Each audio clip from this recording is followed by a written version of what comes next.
Miné par une crise de liquidité, le gouvernement du Zimbabwe a entrepris en 2019 une réforme du système monétaire et de change, espérant pouvoir le solidifier.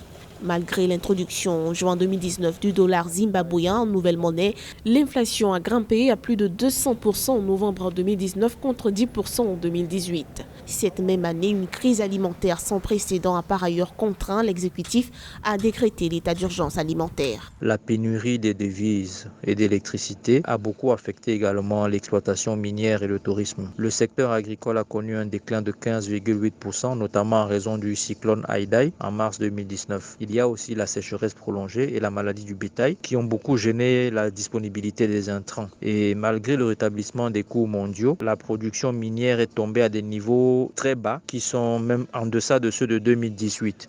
La transformation de l'économie était pourtant une promesse du président Emmerson Mnangagwa, élu en 2017. Pour amorcer le changement, le chef de l'État avait vite fait d'opérer des réformes.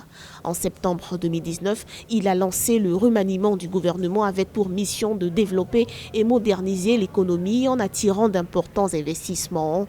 3 ans après, ces mesures ne se ressentent ni sur la croissance, ni sur le niveau de vie des populations. Ce qu'il faudrait faire, c'est relever le niveau des investissements privés, soutenir la reprise dans les secteurs de l'agriculture, des mines et du tourisme. Et puis, pourquoi pas aider à ce qu'il y ait un renouveau, par exemple, de la société civile et des acteurs politiques pour que le contrat social se positive un peu mieux et que les ressources naturelles, les infrastructures publiques correctes soient mises en place et qu'une main-d'œuvre qualifiée émerge sur le marché de l'emploi. Donc, les perspectives pour le Zimbabwe aujourd'hui, on peut le dire, sont encore relativement sombres. En raison de la pandémie de Covid-19, la Banque mondiale a finalement prévu pour 2020 une nouvelle contraction de l'économie zimbabwéenne de 5 à 10% contre 6,5% en 2019. D'après l'Organisation des Nations Unies, le Covid-19 pourrait même anéantir les efforts de relance.